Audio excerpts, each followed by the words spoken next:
a gente acaba de assistir a um belo concerto, a gente costuma elogiar os músicos, o compositor, o regente e até a acústica da sala.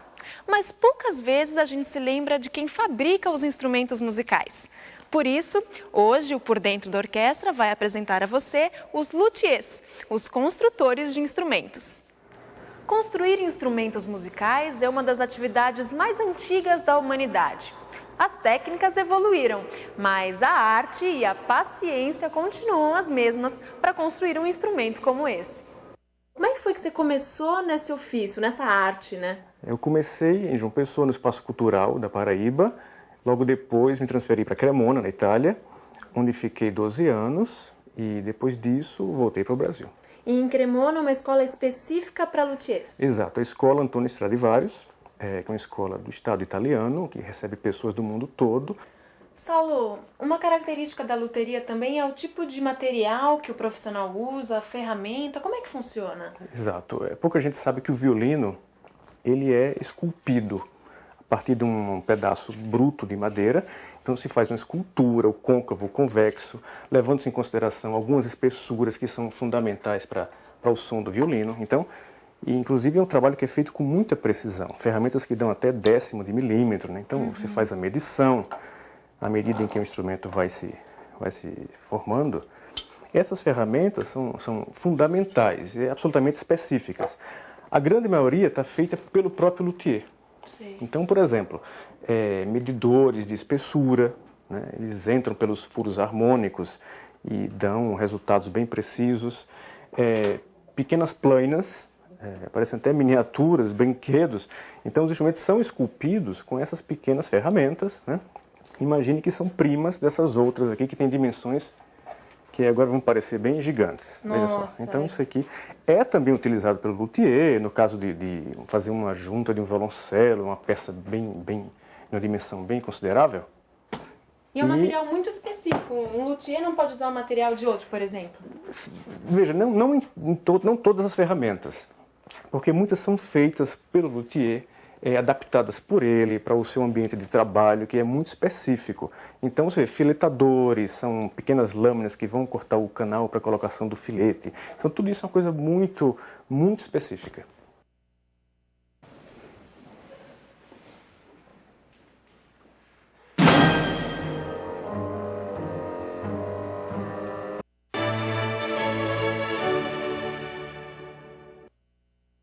A vontade do homem de imitar o canto dos pássaros fez com que os antigos músicos criassem os instrumentos de sopro.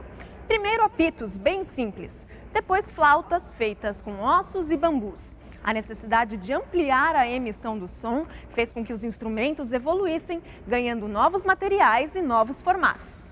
E a gente está aqui onde tudo começa, Mário, simples tubos. Que materiais são esses? A matéria-prima básica que a gente utiliza é o latão, que vem a ser uma liga de cobre e zinco, né? Basicamente em 3 formatos, em chapas, barras ou tubos, como a gente está vendo aí, né?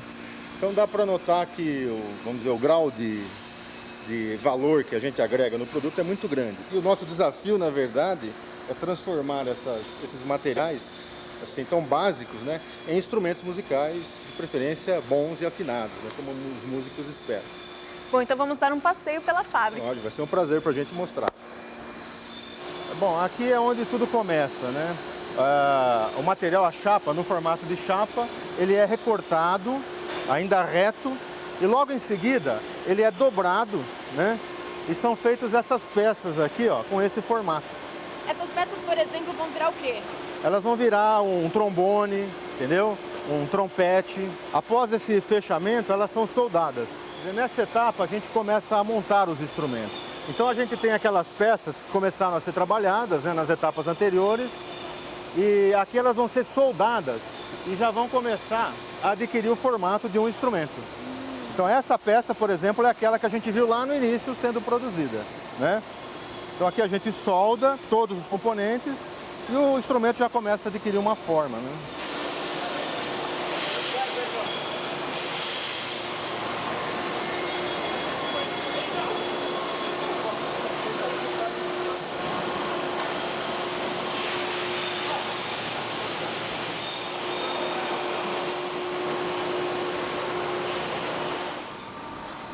aqui é a estufa, né, Mário? É, a nossa cabine de Deixa eu dar uma pintura. olhada.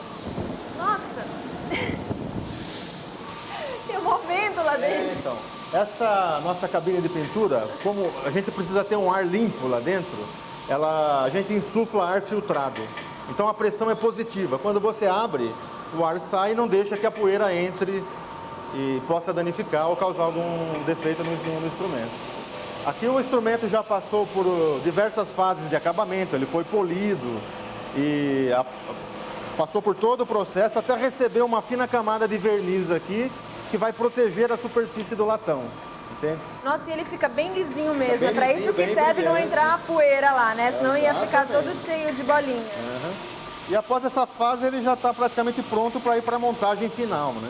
Mário, as meninas estão finalizando o instrumento. Nesse estágio os instrumentos já foram montados, né? Passou por todos os processos e aqui a gente está dando uma limpeza final, né? Já para poder expedir os instrumentos e ir para o mercado.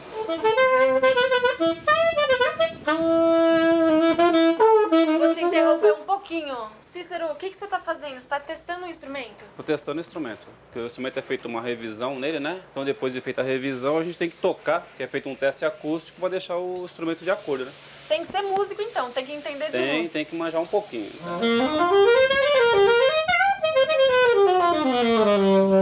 E normalmente quais são os tipos de ajustes que são feitos nessa fase? Tudo, né? O instrumento tem que ser verificado o funcionamento, folga, barulho, tudo que tiver de acordo. Se tiver errado, é mandado consertar. Se tiver de acordo, o instrumento é aprovado, né? Quantos instrumentos em média você testa por dia? Uma média de 13, às vezes chega a ser umas 15 instrumentos por dia.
Esticar uma corda e fazê-la vibrar gerou um novo campo de possibilidades musicais na antiguidade.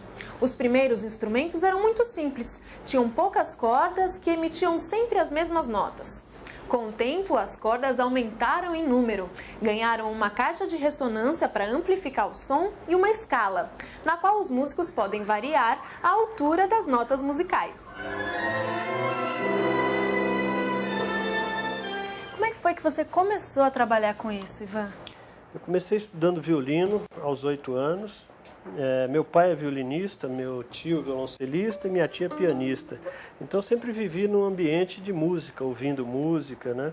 E depois tive a oportunidade de estudar um pouco fora. Fui na Alemanha, fiz um curso a construir instrumentos e fui aperfeiçoando. Até hoje continuo estudando e procurando aperfeiçoar meu trabalho e mantendo sempre essas características que são muito importantes de seguir os grandes mestres, né?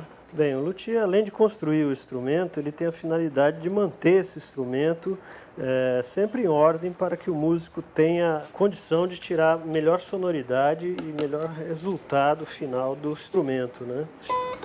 E o luthier constrói só instrumentos como o violino, por exemplo, ou todo construtor de instrumentos recebe esse nome de luthier? Esse nome, na verdade, ele serve para todos os construtores de instrumento de madeira e metal também. O nome vem da França, que vem de luth, que é alaúde, né? Ao pé da letra, no português, seria construtor de instrumento, né? No caso de um violino como esse, que é um violino antigo, quais são as preocupações que você tem na hora de restaurar, de reformar um instrumento como esse? Bem, Em primeiro lugar, eu acho muito importante respeitar o que o construtor pensou em fazer em termos de modelo, de verniz, procurando, por exemplo, um pedaço de madeira que venha a danificar, procurar restaurar com uma madeira equivalente, da mesma época. Esse é um instrumento barroco com uma medida de braço menor, uma afinação mais baixa, que se usava 414. Esses instrumentos eram projetados para pequenas salas e pequeno auditório, então sempre tinha poucas pessoas assistindo. Ou seja, o som não precisava alcançar grandes Exato. espaços, não precisava ir muito longe, Não né? precisava ir muito longe. E depois foi recriado, esse já é um violino contemporâneo, um violino moderno, então você vê que não tem tanta diferença. O que ele muda? Ele muda o braço, que é maior, a angulatura do braço, mais alta, afinação mais alta, para ele ter uma projeção maior de som, justamente para salas modernas como temos hoje, né? Ô, Ivan, não existe escola para luthier, né? Olha, existe. Aqui no Brasil existe uma só no interior de São Paulo, em Tatuí, né? Agora fora existem escolas tradicionais, como em Cremona, que foi a terra do Stradivarius, existe uma escola bem conceituada e hoje quase no mundo todo existe. 90% do trabalho é feito com formões, goiva, então maquinário muito pouco. Eu uso a máquina para cortar uma madeira, lixadeira quase não se usa, eu uso para algum detalhe de mais grosseiro, né? Mas o trabalho fino, o trabalho de esculpir, de entalhar, ele é todo manual. Porque o violino, com 500 anos de história, ele praticamente mudou assim muito pouco.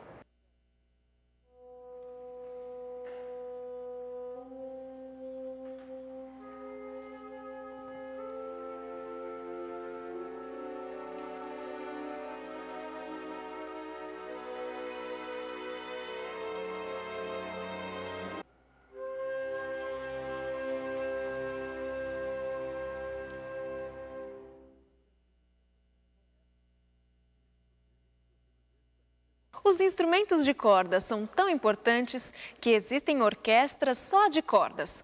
Muitos compositores escrevem peças especialmente para esse tipo de formação. Depois do intervalo, nós vamos saber como é feito o rei dos instrumentos musicais, que por acaso tem cordas, o piano.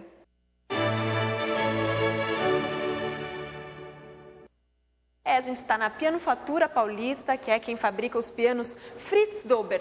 E aqui o José Ribeiro é o diretor da fábrica e vai explicar para a gente um pouquinho sobre todo esse processo, não é, José? Isso. Que começa onde?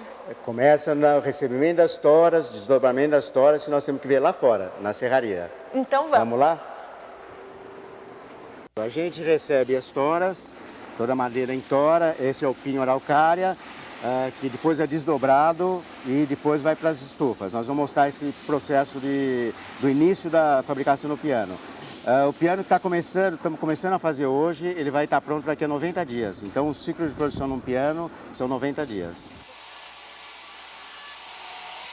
Então a máquina descasca a tora de madeira e transforma nessas tabuinhas aqui que a gente está vendo. Não é que ela descasca, ela está desdobrando a madeira. O que é desdobrar? Ela está beneficiando a madeira. Então tem diversas bitolas, então de uma tora você usa para fazer o teclado, para fazer a cabo harmônica e depois que ela é toda desdobrada, ela vai para as estufas.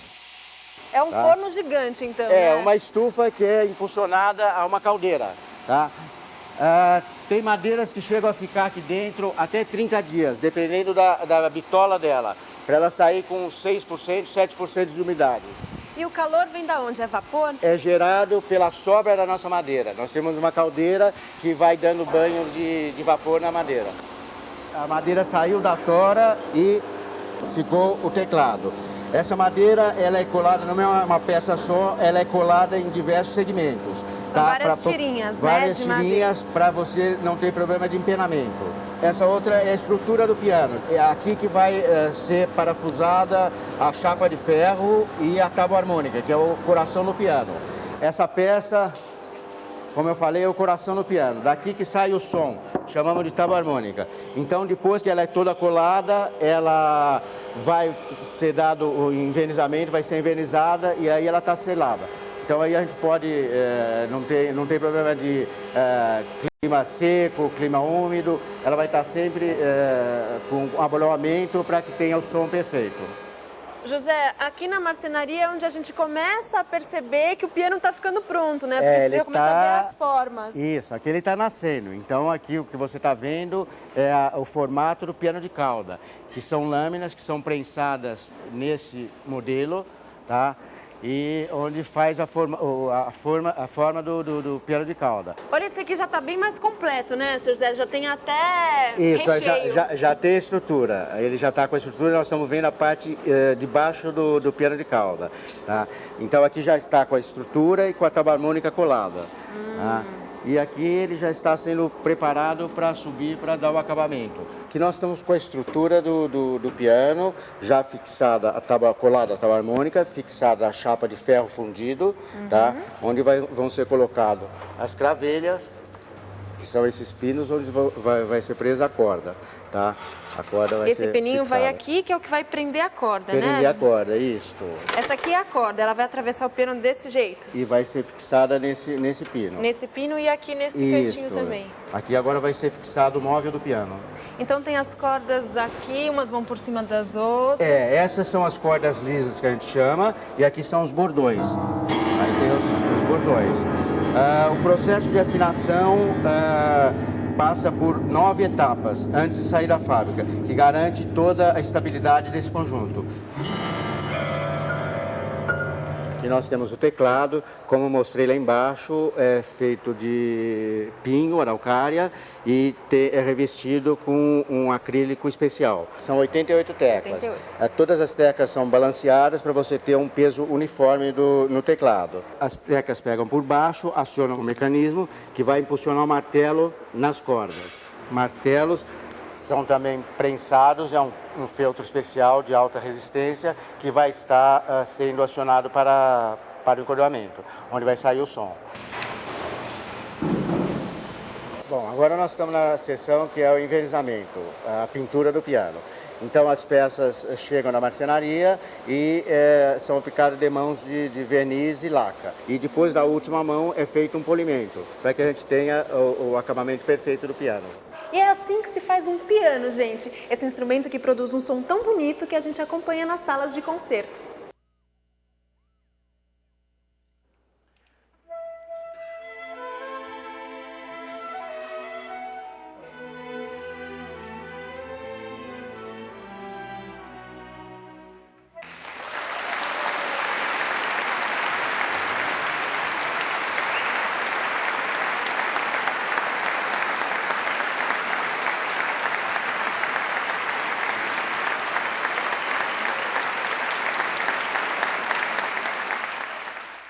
O programa de hoje falou um pouco sobre a profissão de luthier, quem faz e como são feitos os instrumentos musicais. A gente se encontra no próximo programa para mais uma viagem ao mundo da música. Até mais, tchau!